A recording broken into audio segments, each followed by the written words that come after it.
तो आज हम बात करने जा रहे हैं हाइपरबोलिक फंक्शंस की। इसको लेके बच्चे तरह तरह के सवाल पूछते हैं। पहला तो सवाल ये कि सर सिलेबस में है क्या, और दूसरा जो इंटरेस्टेड बच्चे होते हैं कि भाई इसका नाम हाइपरबोलिक कॉस और साइन क्यों है, इसका कॉस और साइन से क्या ताल्लुक है।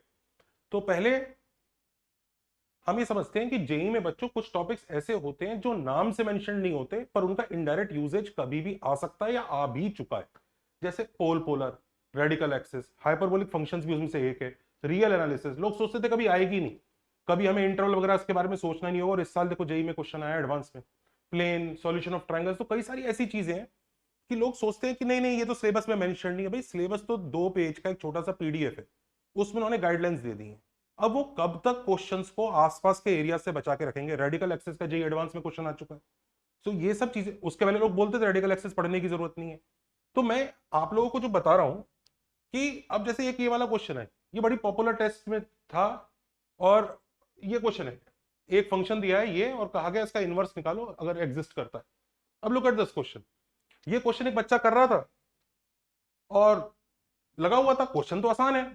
पहले उसने चेक किया कि भाई इनवर्स है कि नहीं, क्योंकि उसने कहा ना इनवर्स इफ इट एग्जिस्ट, तो पहले वो चेक करेगा इस फंक्शन का कि इनवर्स है कि नहीं। तो चेक करेगा तो 1 1 होगा कि नहीं, फिर ऑन टू होगा कि नहीं, ये सब चेक किया। और ये चेक करने के बाद फिर वो फाइंड कर रहा था, और ये देख के मुझे थोड़ी सी हंसी आ गई। मतलब मेरे लिए बहुत फनी था ये बात, क्योंकि फ्रैंकली अगर इसका इनवर्स ढूंढने के लिए हम इतनी मेहनत कर रहे हैं, तो मुझे नहीं पता भाई ये function directly tan of hyperbolic x है, जो हमें पता है इन्वर्टेबल होता है, उसका इनवर्स का आंसर डायरेक्टली ये होता है। ये हमें पता ही होता है, तो सीधे सीधे ही मार्क कर लेना चाहिए था।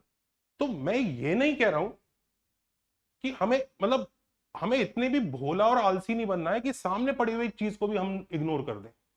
मतलब रिसर्च मत करो इन इनडायरेक्ट टॉपिक्स पे, पर इतना तो होना चाहिए कि थोड़ा बहुत हमें पता है, आइडिया पता है। ये नहीं सामने ही चीज बैठी है और हम उसको पहचान नहीं पा रहे हैं। एक बेसिक एक आइडिया थोड़ा सा रख लो, और उसमें ज्यादा समय लगता नहीं है। हम आज हाइपरबोलिक कॉस और साइन को हैंडल करेंगे अगले 20 मिनट में, और मैं गारंटी दे रहा हूं इस 20 मिनट के अलावा आपको और ज्यादा इन्वेस्ट करने की जरूरत पड़ेगी नहीं। टाइम, ये 20 मिनट आपके लिए मोर देन एनफ है कि ये 20 मिनट में आप इसको सीख जाओगे, इसके बाद दोबारा नहीं करना है। इनफैक्ट कई बच्चे सोचते हैं अभी छोड़ो हम बाद में कर लेंगे, जेई के आसपास तो आपको समय मिलेगा ही नहीं। इन सब चीजों को अभी 10 15 मिनट करके जल्दी जल्दी छोटी छोटी चीजों को खत्म कर लो। ऑल्सो हम ये भी बताएंगे आज कि ये हाइपरबोलिक वर्ड क्यों यूज होता है, हाइपरबोलिक साइन और कॉस क्यों बोला जाता है इनको, और इतना जो हम कर रहे हैं वो एनफ है हमारे सेशन के लिए। अब हाइपरबोलिक कॉस और साइन क्या होते हैं। कॉस हाइपरबोलिक एक्स ये होता है ई रेस्ट पर एक्स प्लस ई रेस्ट पर माइनस एक्स बाई टू। ये उसकी डेफिनेशन है। अब खुद बताओ क्या ये फंक्शन हमने देखा नहीं है क्या कैलकुलस में कई बार आया है। तो अगर इसकी कुछ प्रॉपर्टीज इसके बहाने से सीख लेंगे तो क्या चला जाएगा। तो थोड़ा बहुत सीख ही लो, जरा सा टाइम है। जैसे साइन हाइपरबोलिक ये होता है ई रेस्ट पर एक्स माइनस ई रेस्ट पर minus x by two. Tan hyperbolic x इन दोनों का डिवीजन होता है, मतलब साइन बाय कॉस करके ही वो ये आ जाता है। हम सेक कोसेक और कॉट हाइपरबोलिक एक्स पढ़ने की जरूरत ही नहीं है, बिकॉज रिसर्च करने की जरूरत नहीं है। बस इन तीनों के बारे में छोटा मोटा चीजें सीख लेंगे, and that will help us effectively. अगर कुछ भी वो आसपास पूछता है तो हम बड़ी जल्दी काम कर सकते हैं। अभी देखिए, पहला सवाल ये आता है बच्चों का कि सर इनको हाइपरबोलिक कॉस और साइन बोलते क्यों है, मतलब कनेक्शन क्या है इनका इससे।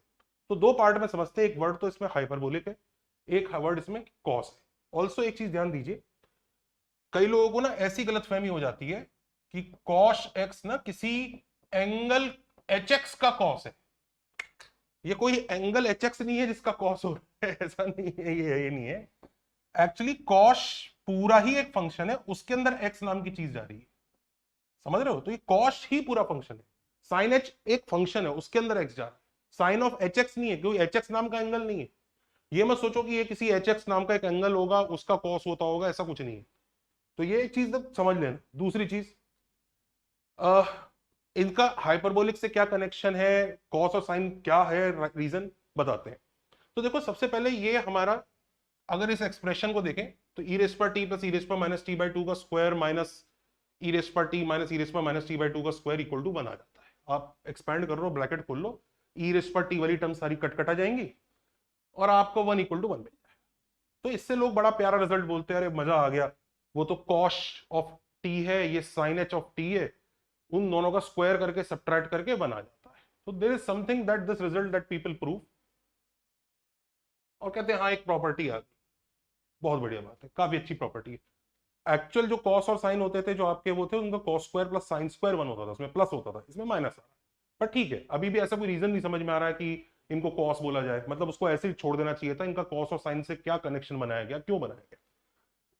अब देखो एक रेक्टेंगुलर हाइपरबोला देखो, जो x square minus y square equal to 1 होता है, जिसकी हम राइट ब्रांच के बारे में बात कर रहे हैं। अब उस राइट ब्रांच पे बहुत सारे पॉइंट्स हैं, उन पॉइंट्स को पैरामेट्रिक फॉर्म में हम तरह तरह से ले सकते हैं। जैसे ये वाला point sec theta comma cosec comma tan theta भी हो सकता है, क्योंकि sec square minus tan square 1 होगा, तो ऑफकोर्स वो इस पे लाई करेगा। कोसेक अल्फा और कॉट अल्फा भी हो सकता है, cosec alpha comma cot alpha, क्योंकि cosec square alpha minus cot square alpha भी 1 होता है। और क्योंकि इन दोनों का स्क्वायर और सब्ट्रैक्ट करके भी 1 आता है ना, तो इसको इस पॉइंट को इसकी फॉर्म में भी ले सकते हैं। मतलब देखा जाए तो ये पॉइंट भी इस हाइपरबोला की पैरामेट्रिक फॉर्म है। हम ऑफ कोर्स कोऑर्डिनेट चैप्टर में इसको ज्यादा पढ़ते हैं, क्योंकि इसके फंडे काफी इजी निकलते हैं, और ये उस रेस में हार जाता है। ये उस रेस में इसलिए हार जाता है क्योंकि इसके फॉर्मूले उतने आसान नहीं बनते जितने इसके आसान बनते। आसान तो उसके भी नहीं बनते जिन्होंने हाइपरबोला पढ़ा है, पर इसके थोड़े और ज्यादा दुखी करते हैं। दूसरा इसमें एक समस्या ये है कि देखो ये जो है ना, ये पॉजिटिव है, तो ये सिर्फ एक ही ब्रांच लेगा। एक्स कोऑर्डिनेट अगर पॉजिटिव हो गया तो एक ही ब्रांच लेगा, दूसरी ब्रांच के बारे में बात करना थोड़ा मुश्किल हो जाता है। तो इसलिए रेस हार जाता है, इसलिए इसको इतना ज्यादा पढ़ते नहीं है, पर ये भी इसके ऊपर लाई कर रहा है राइट ब्रांच पे। अब अगर ये चीज हाइपरबोला पे लाई कर रही है तो हाइपरबोला से कुछ तो कनेक्टेड है, सबसे पहली चीज। दूसरा, ई रेस्ट पर एक्स प्लस ई रेस्ट पर माइनस एक्स बाई टू ना, थोड़ा थोड़ा जुड़वा भाई लगता है इसका। ई रेस्ट पर iota x plus e raised पर minus iota x by to. अब जिन लोगों ने थोड़ा बहुत भी मैथ्स पढ़ लिया है वो जानते हैं कि अरे यार ये तो कॉस एक्स होता है। जब हम कॉस एक्स को cos x plus iota sine x को ई रेस्ट पर आयोटा एक्स लिखते हैं, उससे ये डिराइव होता है। कॉस एक्स की एक्चुअल वाली डेफिनेशन है जो हम यूज करते हैं। इनफैक्ट ये भी देखो, ई रेस्ट पर एक्स माइनस ई रेस्ट पर माइनस एक्स बाई टू, ये इसका भाई जैसा लग रहा है, इसके जैसा लग रहा है, जो कि साइन एक्स है। तो हाइपरबोला के साथ भी इनका थोड़ा सा तो कनेक्शन है, क्योंकि स्क्वायर और सब्ट्रैक्ट करके 1 आ रहा है रेक्टेंगुलर हाइपरबोला से। दूसरा, इनकी शक्ल भी कुछ कुछ कॉस और साइन की उस डेफिनेशन से मैच करती है। आप कॉस और साइन की सिर्फ उसी डेफिनेशन से क्यों मैच कराने की कोशिश कर रहे हैं कि अगर ये एंगल थीटा है, ये बेस है और ये हाइपोटेन्यूज है, तो कॉस की एक डेफिनेशन बेस अपॉन हाइपोटेन्यूज है, करेक्ट। पर ये भी तो कॉस की डेफिनेशन होती है ना, उससे तो काफी कुछ मैच कर रहा है। तो मैच तो ये दोनों से कर रहा है। अब देखो ज्यादा मजेदार बात क्या होती है, जो सर्कुलर कॉस और साइन होते हैं वो इस सर्कल पे भाग रहे हैं। ये जो कॉस और साइन है, दीज आर सर्कुलर कॉस और साइन। ये वो पॉइंट है जो इस पे भाग रहा है। इसके एक्स कोऑर्डिनेट को कॉस बोला गया, वाई कोऑर्डिनेट को साइन बोला गया। X square plus y square equal to 1 पर ये भाग रहे हैं पॉइंट्स। वहीं पर ये सर्कुलर कॉस और साइन है। तुम बताओ कोई बिल्कुल ऑब्वियस रीजन है कि जो point x square minus y square equal to 1 पे भागेगा, उसका नाम उससे मिलता जुलता रख दें। तो वो सर्कल पे भाग रहा है इसलिए वो सर्कुलर कॉस और साइन है, ये हाइपरबोला पे भाग रहा है तो ये हाइपरबोलिक कॉस और साइन है। और इनको cos T comma sinus T से डिनोट कर दिए। तो दैट वाज द रीजन लोग हाइपरबोलिक कॉस इनको बोलते हैं, क्योंकि ये ऐसे पॉइंट्स हैं कि एक्स और वाई कोऑर्डिनेट है जो इस रेक्टेंगुलर हाइपरबोला पे भाग रहे हैं। आपको लगना बोलना का इच्छा कर रहा होगा इसको कॉस कॉस क्यों दिया नाम। अरे वो तो यहां भी पूछो, यहां पे कुछ और नाम दे सकते थे, चंगू मंगू। भाई इधर नाम कॉस और साइन दिया ना, तो वहीं से कहा कि इसी से मैच करता हो, इधर भी रख देते हैं। है कुछ नहीं। This is a point, this quantity is just the x coordinate of point moving on this unit circle, and this quantity is just the x coordinate of a point moving on this hyperbola. ये x square plus y square equal to 1 है, ये x square minus y square equal to 1। दोनों के नाम similar रख दिए, एक को कॉस रख दिया और दूसरे में कहा गया। तुम ऐसा सोच सकते थे यहां पे भी फिर सर्कल बनाओ छोटा सा, ताकि पता लगे सर्कुलर है। अरे ठीक है, बाय डिफॉल्ट वाली चीज सर्कुलर है, जिसमें हाइपरबोला आ रहा है उसको एच लगा दिया छोटा सा। तुम अगर ऐसा कुछ ढूंढ लो किसी और कर्व में तो तुम बना लेना नए कॉस और साइन। समझ रहे हो बात को, तो इसलिए नाम इनका ऐसे आया। ऑल्सो ये जो टी भी है ना, ये जो हमारा वाला टी है, ये इसका भी मीनिंग है, इधर भी मीनिंग है और उधर भी मीनिंग है, दोनों जगह मीनिंग है। इस मीनिंग को भी बड़े अच्छे से समझ लीजिए। ये जो टी है सर्कल में, आई थिंक सबको पता ही होगा, जब हम इसको इसको ओरिजिन से ज्वाइन करेंगे तो ये वाला जो एंगल आएगा, ये वाला एंगल टी होता है। इसे हम सर्कल का पैरामेट्रिक एंगल बोलते हैं। This is something that everybody knows. ये घूमता रहता है टी, तो पॉइंट भी घूमता रहता है। बढ़िया मामला है, ग्रेट। तो ये वाला टी किधर है इस डायग्राम में, क्या ये भी कोई एंगल है? एक्चुअली ये कोई एंगल नहीं है। ये पता है क्या होता है, बताता हूं। आप इस पॉइंट के लिए इसके नीचे मिरर इमेज दिख रही है P डैश, ऑरिजिन से इन दोनों को ज्वाइन कर दीजिए। ये शेडेड एरिया दिख रहा है, ये जो एरिया ये T होता है, this area is T। In fact उससे ज्यादा अच्छी डेफिनेशन है, मतलब आपको किसी भी पॉइंट का T ढूंढना है ना, हाइपरबोलिक वाला, तो करना कुछ नहीं है। मान लीजिए आपको इस पॉइंट का ढूंढना है, कुछ मत करो, इसको और इसकी मिरर इमेज को ऑरिजिन से कनेक्ट कर दो, वाई एक्सिस के अबाउट मिरर, एक्स एक्सिस के अबाउट मिरर इमेज को, और ये जो एरिया आएगा ना ये होगा T। इनफैक्ट ये जो आधा एरिया आएगा ना ये T/2 होगा, this half area will be T/2। ये डेफिनेशन है, this is where this parameter T comes. अब ये देखने के बाद भी ना कई बच्चों को ऐसा विश्वास नहीं होता कि ये दोनों चीजें आपस में कनेक्टेड है, मतलब कॉस और साइन बोलना भी एकदम सही था। सर ठीक है, वो सर्कल पे भाग रहा है, वो हाइपरबोला पे भाग रहा है, पर वो तो T उधर एंगल है, इधर एरिया है, तो इधर मैच नहीं हो रहा है। मैच हो रहा है, मैं आपको दिखाता हूं, ये एरिया वाली डेफिनेशन उधर भी लगेगी। वेरी केयरफुली जस्ट ऑब्जर्व कीजिए, वेरी केयरफुली।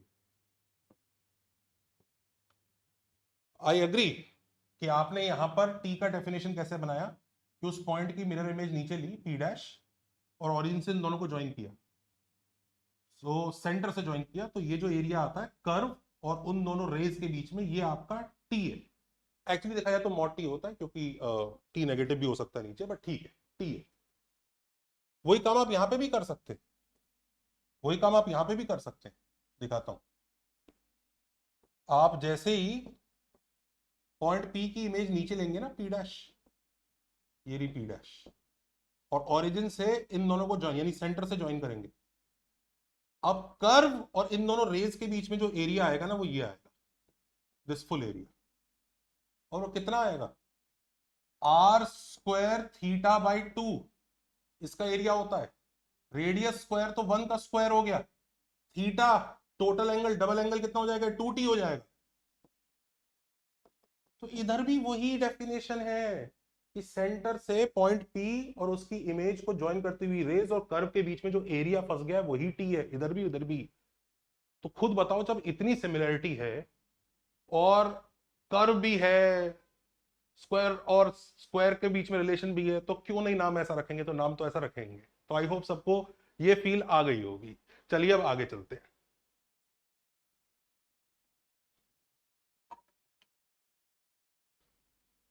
अब ग्राफ्स भी समझ लेते हैं, कॉस हाइपरबोलिक एक्स और sine hyperbolic x. Cos hyperbolic x जो कुछ नहीं है, e रेस्ट पर एक्स प्लस e रेस्ट पर माइनस x/2 है। Sine hyperbolic x e rest पर एक्स माइनस e रेस्ट पर माइनस x/2 है, और ये e रेस्ट पर एक्स माइनस e रेस्ट पर minus x upon e rest पर एक्स प्लस e रेस्ट पर माइनस x है।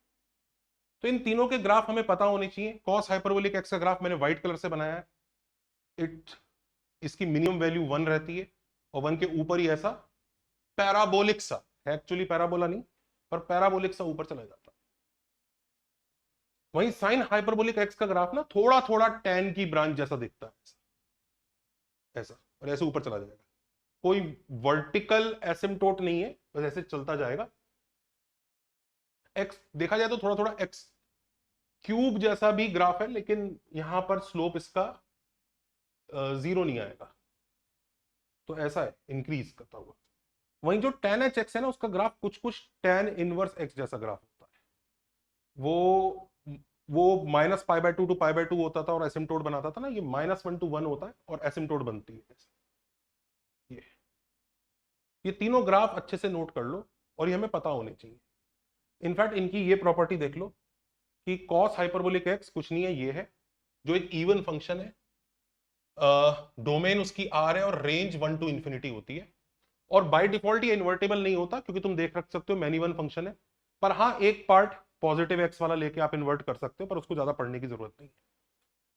वहीं पे साइन हाइपरबोलिक एक्स वो ये होता है which is an odd function. तुम देख भी सकते थे ग्राफ ऑड आता था, domain R range R, increasing है, कंटिन्यूअस है और इन्वर्टेबल भी है। इनफैक्ट इसका इनवर्स ये होता है log of x plus root of x² + 1। और इसको हमने कितनी बार देखा होगा, आप याद करो इंटीग्रेशन में, सब जगह। तो कितनी बार इसका यूज आएगा, इसके इनवर्स में जाएगा, कितनी बार क्वेश्चन हो सकते हैं। तो उसको समझ लो, ये जो है ना उसका इनवर्स होता है साइन एक्स। वहीं पर टेन हाइपरबोलिक एक्स वही हमारा ई रेस्ट पर एक्स माइनस ई रेस्ट पर माइनस एक्स अपॉन दिस, ये भी एक ऑड फंक्शन होता है। आप खुद देख रहे थे, इसका ग्राफ ऐसा ही गया था। डोमेन आर है, रेंज -1 to 1 है, ये भी इंक्रीजिंग है, कंटिन्यूअस है, इन्वर्टिबल है। इसका जो इनवर्स होता है, जो अभी मैंने आपको थोड़ी देर पहले बताया था, हाफ ln 1+x/1 - x है, जो -1 to 1 to r होगा, क्योंकि ये r2-1 है। तो ये चीज आई थिंक सब लोगों को समझ में आ गई, देख लो ये। अच्छा, ऑल्सो cos हाइपरबोलिक x का डेरिवेटिव, अब देखो e रेस्ट पर x प्लस e रेस्ट पर -x/2 का अगर हम डिफरेंशिएशन करेंगे तो क्या बन जाएगा, e रेस्ट पर x माइनस e रेस्ट पर -x/2। तो इसका डेरिवेटिव ये और इसका डेरिवेटिव ये, तो एक दूसरे के डेरिवेटिव होते हैं। tan वैन का डेरिवेटिव हमें याद करने की जरूरत है। अब ये वाली चीज एओडी में बड़े अच्छे से यूज होती है, ये बड़े प्यारे फंक्शन है, मतलब एक का डेरिवेटिव दूसरा और दूसरे का डेरिवेटिव वापस पहला। साइन और कॉस ये काम नहीं करते, साइन का डेरिवेटिव कॉस जरूर आता है, पर कॉस का डेरिवेटिव साइन नहीं आता, माइनस साइन आता है। तो ये ऐसे फंक्शन है, इसका डेरिवेटिव ये, इसका डेरिवेटिव ये। और इसके ऊपर क्वेश्चन आपने देखो भी होंगे जब आपने एओडी पढ़ा होगा, कि एफ एक्स और जी एक्स कंटिन्यूस और डिफरेंशिएबल है, सच दैट एफ का डेरिवेटिव जी है और जी का डेरिवेटिव एफ है। एफ ऑफ 0 10 है, एफ ऑफ ln2 14 है, एफ ऑफ ln3 निकालना है। अब यस डेफिनेटली मैं इसमें डिफरेंशियल इक्वेशन वगैरह बना ही सकता हूँ, कोई बहुत बड़ी काम नहीं है। F dash x is equal to g x, इसे दोबारा डिफरेंशिएट कर दो, क्योंकि जी एक्स भी डिफरेंशिएबल है। तो f double dash x is g dash x, और जी डैश एक्स की जगह एफ एक्स डाल दो। अब कैसे सॉल्व करें, दोनों साइड, आई थिंक इसमें ट्रिक होती है, एफ डैश एक्स दोनों साइड मल्टीप्लाई कर दिया जाए तो फिर ये इंटीग्रेट वगैरह हो जाएगा। ये सब काम करा जा सकता है, कोई दिक्कत का काम नहीं है। लेकिन वहीं पर एक चीज समझिए, ये फंडा बहुत सिंपल होता है कि अगर double derivative k square times f x है तो कुछ नहीं, फंक्शन हमारा a times cos h of k x plus b sine h times sine h of k x होगा। मतलब a टाइम्स ई रेस्ट पर k x plus e raised पर minus k x by two plus b times e raised पर k x minus e raised पर minus k x by two. और ए और B question के अंदर जो value दी होंगी, कुछ दी होगा, उसकी हेल्प से हम ए और बी निकाल सकते हैं। तो ये हम अज्यूम कर सकते हैं, जैसे हम लोगों ने कॉशी फंक्शंस में अज्यूम करते थे ना कि f x plus y is equal to f x into f y, तो हम एफ एक्स को क्या अज्यूम कर लेते थे। ये सब क्वेश्चंस थे ना, ये उसी तरह की चीज है कि अगर ऐसा दिखे अगर कभी आपको एक कंटिन्यूअस डिफरेंशिएबल फंक्शन में, तो तुरंत ही अज्यूम कर लेना और स्टार्ट कर देना। जैसे इस क्वेश्चन में देखो, ये यही कहानी है, F double dash x is F x. अब के स्क्वायर इज 1, तो के को 1 मान लिया, तो एफ एक्स कुछ नहीं है, ये है a टाइम्स ई रेस्ट पर एक्स प्लस ई रेस्ट पर minus x by two plus b times e raised पर एक्स माइनस ई रेस्ट पर minus x by two. F of 0 10 है, तो x को 0 डाल दो तो a 10 आ गया। एफ ऑफ ln2 14 है, तो x जगह ln2 सब्स्टिट्यूट कर दो तो उससे b आ जाएगा। फिर ln3 एफ ऑफ ln3 निकाल लेंगे, कोई बहुत बड़ा काम है नहीं। तो वो इंटीग्रेट करो, फिर कांस्टेंट निकालो, वो सब काम करने की जरूरत पड़ेगी। तो इसको अच्छे से नोट कर लो कि ये भी पता रहना चाहिए। मैं ये नहीं कह रहा कि दूसरा मेथड बेकार है। अब कमेंट में कई लोग बोलेंगे मैंने तो वैसे कर दिया, मैंने वैसे कर दिया। भाई मैं कुछ सिखा रहा हूं, जो बच्चा सीखना चाह रहा है उसे सीख लेने दो, जिसको नहीं सीखना है वो छोड़ दो, कोई दिक्कत नहीं है। दूसरा वीडियो देख लेना, दूसरी वीडियो में कुछ और आपके काम की चीज होगी। ये हम सिर्फ उस चीज के लिए बता रहे हैं कि भाई ये नोट कर लीजिए, आपको फायदा दे सकता है। अब ये वाला क्वेश्चन देखिए, बड़ा ही प्यारा क्वेश्चन है, एक टेस्ट सीरीज में आया था कि y x square minus y square equal to 1 है, एक हाइपरबोला है, उसे y equal to 5 line cut करती है पॉइंट P पर फर्स्ट क्वाड्रेंट में, O ऑरिजिन है। Find the area enclosed by OP line, hyperbola and x axis. बताता हूं कौन से एरिया की बात कर रहा है, इस एरिया की बात कर रहा है। ये लाइन y इक्वल टू 5 है जो इस हाइपरबोला को कट कर रही है, फर्स्ट क्वाड्रेंट की बात हो रही है, इस एरिया की बात कर रहा है, OP, hyperbola and x axis. अब डेफिनेटली टेस्ट सीरीज कौन सी टेस्ट सीरीज है ये मैंने भी बता दिया, अच्छी टेस्ट सीरीज थी, अच्छे टेस्ट थे उसमें। अब ये देखो, इसको हम डेफिनेटली ऐसे कर सकते हैं, कोई दिक्कत का काम नहीं है कि हम ये पॉइंट का y कोऑर्डिनेट पता है तो x कोऑर्डिनेट निकाल लें, फिर इंटीग्रेट करके वो सब, this we all we can do. और नॉर्मली इंटीग्रेट करके हो भी जाएगा, मैं मना नहीं कर रहा हूं, पर एक बार इसका जर को वो तरीका भी देखो, अगर मैं हाइपरबोलिक पता है तो हम कितनी देर में इस क्वेश्चन को कर सकते हैं। ये देखो, ये y इक्वल टू 5 लाइन थी। अब ये जो एरिया है भाई, आपको पता है ना, अगर इसके नीचे भी होता तो एरिया का आंसर टी आता, तो ये आधा ही है, तो एरिया का आंसर t/2 है, तो हमें टी निकालना है बेसिकली और उसको आधा करना है। Sine h t is the y coordinate, तो sine h t is equal to 5, तो t is sine h inverse 5। अब साइन एच इनवर्स क्या होता है, ln of x plus root of x square plus 1, तो हमें इसकी वैल्यू निकालनी है बस 5 पे, तो 5 डाल दीजिए, ln of 5 plus root 26 area ln of 5 plus root 26/2 है। तो अगर पता है तो कभी कभी फायदा दे सकता है, हम इससे एवर्जन मत रखिए कि नहीं नहीं मैं तो पढ़ूंगा ही नहीं। अब थोड़ा बेसिकली आइडिया होना चाहिए, मतलब ऐसा नहीं होना चाहिए कि नहीं मेरे को तो हेट हो गई है। आप ये सोचो, कई बच्चे सिलेबस को इतना रिजिडली फॉलो करते हैं, उनको ऐसा लगता है कि अगर एग्जाम में कुछ इससे मिलता जुलता आ गया तो मैं केस करके अपने मार्क्स छीन लाऊंगा। आप केस करते रहिए, आप मार्क्स छीन के ला नहीं सकते। आपको थोड़ा बहुत आइडिया होना चाहिए जो आसपास की चीजें। ऑल्सो इस मोमेंट पे जब आप जून जुलाई के महीने में बैठे हैं, जुलाई के महीने में, और आप अभी से हम लोग ये सोचेंगे ये नहीं पढ़ूंगा वो नहीं पढ़ूंगा, रिलैक्स। सिलेबस है, सिलेबस के आसपास की चीजें भी हमें थोड़ी बहुत पढ़नी होती हैं। उसके साथ साथ हमें जब एग्जाम के आसपास जाते हैं तो हमारा फोकस ज्यादा उन चीजों पर रहता है जो ज्यादा बार आती हैं, तो ये एक स्टैंडर्ड प्रोसेस होता है। आप शुरू से ही अपने आप को लिमिट करके चलेंगे तो आप अपनी सोचने की शक्ति को भी थोड़ा सा वो करेंगे। अब देखो कितना प्यारा क्वेश्चन है, ये भी एक टेस्ट सीरीज से ही उठाया है, एक मल्टीपल आंसर टाइप क्वेश्चन है। एक फंक्शन दिया है उसने, log of x plus root of x square plus 1, g x उसका इनवर्स है, which of the following is और आर ट्रू। ये होमवर्क में आप बताइएगा कि जी एक्स एग्जिस्ट नहीं करता, जी एक्स डिफरेंशियबल है, जी डैश एक्स का स्क्वायर माइनस जी एक्स का square is equal to constant है, और g double dash x equal to g x है। इनमें से कौन से ऑप्शन ट्रू हैं ये आपको बताने, ये होमवर्क में है। होमवर्क आंसर कमेंट में करिएगा। जिस बच्चे को ये समझ में आया वो और बताइए कि हम लोग और कौन कौन से टॉपिक्स पर लेके आए। हाइपरबोलिक फंक्शंस को हमने प्रीवियस एक वीडियो में, रेडिट वाला एक वीडियो था उसमें हम लोगों ने डाला था, और उसमें कई बच्चों ने कहा था सर हाइपरबोलिक के बारे में थोड़ा सा आप डिस्कस कीजिए, तो इसलिए हमने इसको डिस्कस किया है। अगला वीडियो भी हमारा बहुत अच्छे टॉपिक पे आ रहा है। हमारे चैनल को लाइक करिए, शेयर करिए, सब्सक्राइब करिए, हमें सपोर्ट कीजिए। हमारे कोर्सेज हैं, कोर्सेज में बहुत अच्छी पढ़ाई चल रही है, उन कोर्सेज को भी एक बार चेकआउट कीजिए। एकेडजा को भी एक बार देख लीजिए। If you like it, take care, bye.